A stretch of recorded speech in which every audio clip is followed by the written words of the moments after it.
היי ברווזונים, אנחנו ממשיכים עם The Wave, Chapter 2, אני גם חוסכת מכם את ההקדמה, אני צוללת פנימה, יאללה, בהצלחה. They were studying World War II, and the film Ben Ross was showing his class that day was a documentary depicting the atrocities the Nazis committed in their concentration camps. In the darkened classroom, the class stared at the movie screen. They saw emaciated men and women starved so severely that they appeared to be nothing more than skeletons covered with skin. People whose knee joints were the widest parts of their legs. Ben had already seen this film or films like it a half a dozen times, but the sight of such ruthless, inhumane cruelty by the Nazis still horrified him and made him feel angry. As the film rolled on, he spoke emotionally to the class. What you are watching took place in Germany between 1934 and 1945. It was the work of a man named Adolf Hitler, originally a manual laborer, porter, and house painter, who turned to politics after World War I. Germany had been defeated in that war, its leadership was in low ebb, inflation was high, and thousands were homeless, hungry, and jobless. For Hitler, it was an opportunity to rise quickly through the political ranks of the Nazi Party. He espoused the theory that the Jews were the destroyers of civilization and that the Germans were a superior race. Today we know that Hitler was a paranoid, a psychopath, literally a madman. In 1923, he was thrown in jail for his political activities, but by 1934, he and his party had seized control of the German government. אז הוא מסביר להם על מה הם רואים, על מלחמת העולם השנייה ועל היטלר שעלה לשלטון, והם מסתכלים על הסרטון הזה של מחנה השמדה, מחנה ריכוז. בסרט, הוא ממשיך להסביר. Ben paused for a moment to let the students watch more of the film. They could see the gas chambers now, and the piles of bodies laid out like stove wood. הם רואים את הגזים. The human skeletons still alive had the gruesome task of stacking the dead under the watching eyes of the Nazi soldiers. Ben felt his stomach turn. How on God's earth could anyone make anyone else do something like that? He asked himself. אז הם רואים איך האנשים, איך אלה שעוד חיים ומורבים מפנים את המתים, את הגזים, ועורמים אותם אחד על השני, כמו עצי הסקה. ובן, הבטן שלו מתהפכת, והוא לא מבין איך אפשר, איך. He told the students, the death camps were what Hitler called his final solution to the Jewish problem. But anyone, not just Jews, deemed by the Nazis as unfit for their superior race was sent there. לא רק היהודים נשלחו לשם, גם אתם יודעים איך זה, שחורים והומואים וחולי נפש מכל מיני סוגים וצוענים, כלומר לא רק יהודים אבל בעיקר. They were herded into camps all over Eastern Europe, and once there, they were worked, starved, and tortured, and when they couldn't work anymore, they were exterminated in the gas chambers. הם עונו ועבדו, וכשהם לא יכלו עוד, הם פשוט חיסלו אותם בתאי הגזים. Their remains were disposed in an oven. The remains were disposed in ovens. את השרידים שלהם שרפו בתנורים. Ben paused for a moment and then added, the life expectancy of the prisoners in the camps was 270 days, but many did not survive a week.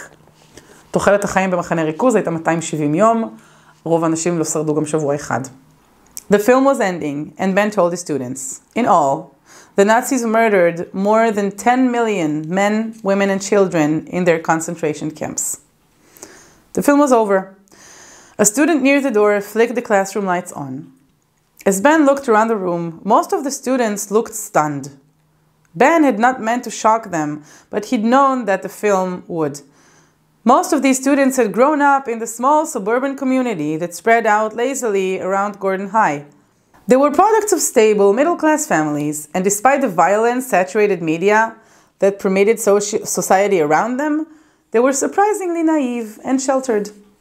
Even now, a few of the students were starting to fool around. The misery and horror depicted in the film must have seemed to them like just another television program. Robert Billings, sitting near the window, was asleep with his head buried in his arms on his desk. But near the front of the room, Amy Smith appeared to be wiping a tear out of her eye. Laurie Saunders looked upset too. אז אם אנחנו עכשיו מסתכלים על התגובה של הכיתה, על הסרט הזה שהם ראו, רובם באמת קצת המומים, כי הם גדלו במין כזה פרבר ליד התיכון גורדון הזה שלהם, כמו שוהם כזה, אוקיי? כמו איפה שאני גרה, הכל כאילו sheltered, אין להם בעיות אמיתיות, הכל כזה, הם לא פוגשים זוועות כאלה, אוקיי? והם היו קצת בהלם, אבל הנה זה כבר ההלם פג, ורובם חזרו להשתתות. רוברט, הלוזר, ישן ליד החלון, אוקיי?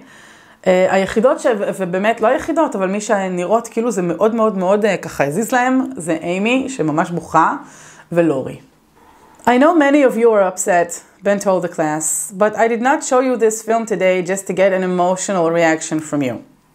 I want you to think about what you saw and what I told you. Does anyone have any questions? Amy Smith quickly raised her hand. Yes, Amy. Were all the Germans Nazis? She asked. Ben shook his head. No, as a matter of fact, less than 10% of the German population belonged to the Nazi party. Then why didn't anyone try to stop them? Amy asked. I can't tell you for sure, Amy. Ross told her. I can only guess that they were scared. The Nazis might have been a minority, but they were a highly organized, armed, and dangerous minority. You have to remember that the rest of the German population was unorganized and unarmed and frightened. They had also gone through a terrible period of inflation that had virtually ruined their country. Perhaps some of them hoped the Nazis would be able to restore their society. Anyway, after the war, the majority of Germans said they didn't know about the atrocities. אז בן רוס מנסה באמת לענות לאימי על שאלה מאוד מאוד ככה גדולה, שמעסיקה היסטוריונים שמתעסקים בשואה, איך אף אחד לא עצר אותם? אם באמת הנאצים, המפלגה הנאצית, היו 10% פחות מהגרמנים, איך הם הצליחו לעלות לשלטון, איך זה קרה? ומנסים להסביר את זה בזה שגרמניה אחרי מלחמת העולם הראשונה, המצב היה קטסטרופה, המדינה התפרקה להם לגמרי אחרי מלחמת העולם הראשונה, וכנראה שהגרמנים קיוו שהיטלר יציל אותם מהאינפלציה, מהמצב הכלכלי הגרוע, מהאבטלה הגדולה שהייתה במדינה. באמת היה על הפנים. ואחרי המלחמה, הרבה גרמנים אמרו שהם בכלל לא ידעו על הזוועות שמתרחשות במחנות ההשמדה ובמחנות העבודה, במחנות הריכוז. Near the front of the room, a young black man named Eric raised his hand urgently. That's crazy, he said. How could you slaughter 10 million people without somebody noticing? ועוד תלמיד מעלה עוד שאלה ששואלים, איך רצחו, טבחו ב10 מיליון בני אדם ולאף אחד לא שם לב? לא ראיתם? לא. איך יכול להיות? הרי האנשים האלה נלקחו מתוך האוכלוסייה. זה לא שהם לקחו 100 מיליון איש שהיו מבודדים ופשוט חיסלו אותם. לא, זה אנשים שגרו בערים ובכפרים יחד עם כל הגרמנים האחרים שלא היו יהודים, או שלא היו הומואים, או שלא היו צוענים. Yeah, said Brad, the boy who had picked on Robert Billings before class began. הוא שהציג לרוברט. That can't be true. It was obvious to Ben that the film had affected a large part of the class. And he was pleased. איזה יופי. הסרט השפיע עליהם. הם התעניינו. נהדר. ניצחתי. It was good to see them concerned about something. Well, he said to Eric and Brad, I can only tell you that after the war, the Germans claimed they knew nothing of the concentration camps or the killings. Now Laurie Saunders raised her hand. But Eric's right, she said. How could the Germans sit back while the Nazis slaughtered people all around them and say they didn't know about it? How could they do that? How could they even say that? לורי מתעצבנת, איך זה יכול להיות? והיא צודקת, שאלה טובה. All I can tell you, Ben said, is that the Nazis were highly organized and feared. The behavior of the rest of the German population is a mystery.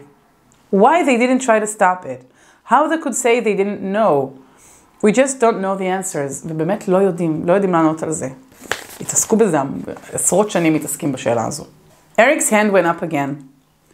All I can say is I would never let such a small minority of people rule the majority. Yeah, said Brad. I wouldn't let a couple of Nazis scare me into pretending I didn't see or hear anything. כאילו, מה? לנו זה בחיים היה קורה, בחיים לא הייתי זורם עם דבר כזה, מה זה? There were other hands raised with questions, but before Ben could call on anyone, the bell rang out, and the class was rushing out into the hall. David Collins stood up.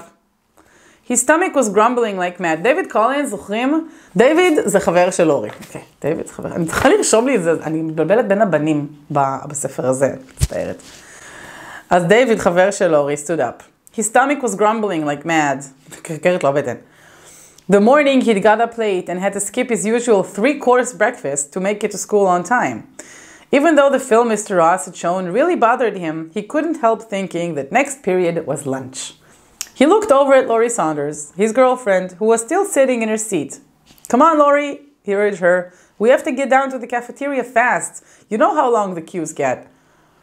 את יודעת, יש תור ממש ארוך בקפטריה, יאללה, בואי נלך לאכול. כי הרי הם אוכלים לאנץ' בבית ספר.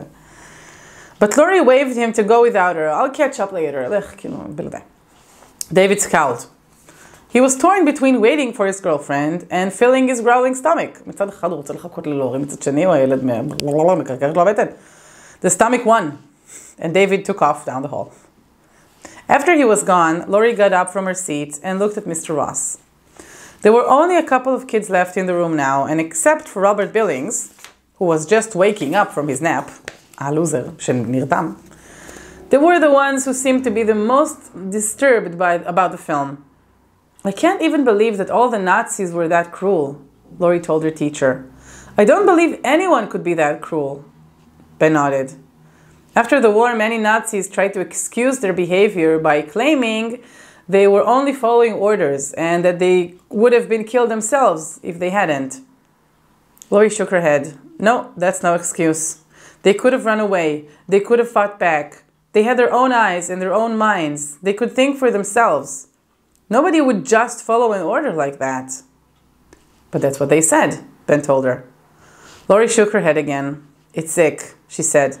Her voice filled with revulsion, just totally sick. Ben could only nod in agreement.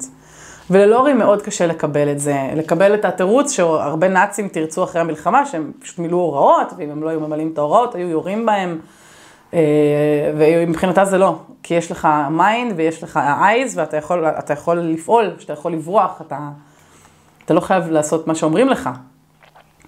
רוברט בילינגס, הישן, הלוזר, was trying to sneak past Ben's desk, ככה להתגנב החוצה בלי שהוא יראה אותו בכלל. Robert, Ben said, wait a minute. The boy froze, but could not look his teacher in the eye. Are you getting enough sleep at home? Ben asked. Robert nodded dumbly. כן, כאילו.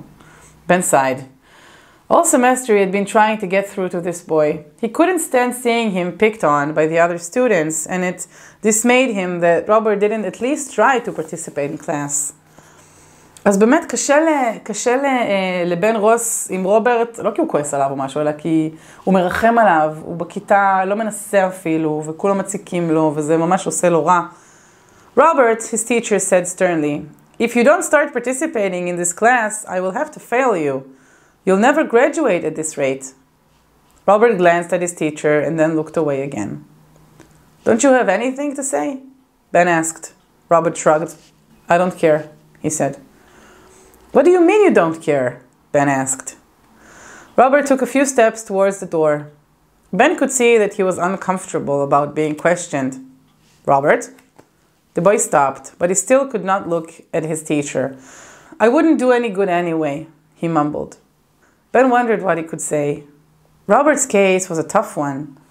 The younger brother wallowing in the shadow of an older brother who had been the quintessential model student and big man on campus. Jeff Billings, האח הגדול של רוברט, היה כאילו הכוכב של התיכון, הוא היה מדהים בהכל ומושלם, ואחיו הקטן כאילו מדשדש בשאריות שלו כזה, ולא מצליח בכלל להתקרב למה שהאח שלו הגדול היה. Jeff Billings had been an all-team pitcher in high school and was now in the Baltimore Orioles minor league, איזשהו מקום. קיצור, הוא הספורטאי, ועכשיו הוא התקדם, והוא באיזה ליגה, והוא עדיין משחק. In school he'd been a straight A student who excelled at everything he did. ילד מושלם. The kind of guy even Ben had despised in high school. זה כאילו ילד שהוא כל כך טוב בהכל שאתה שונא אותו, כי הוא בלתי. Seeing that he could never compete with his brother's achievements, Robert had apparently decided it was better not even to try. Listen, Robert, Ben said. No one expects you to be another Jeff Billings. אף אחד לא מצפה שתהיה אח שלך. פשוט תהיה אתה, אבל תנסה קצת יותר, רבק. Robert glanced quickly at Ben, and then started chewing nervously on his thumbnail. All we're asking is that you try, Ben said. I have to go, Robert said, looking down at the floor. I don't even care about sports, Robert, Ben said, but the boy had already begun to move slowly towards the door. סיימנו את הפרק השני. אני אשתדל להעלות את הפרק השלישי כמה שיותר מהר. Bear with me. או שתמשיכו לקרוא לבד, כאילו בואו, זה יכול להיות גם טוב. לפני הפרק הבא, תעשו רגע סאבסקרייב, זה עוזר לי, זה עוזר לכם, אני מאוד מעריכה את זה. יאללה, נתראה בפרק השלישי. ביי!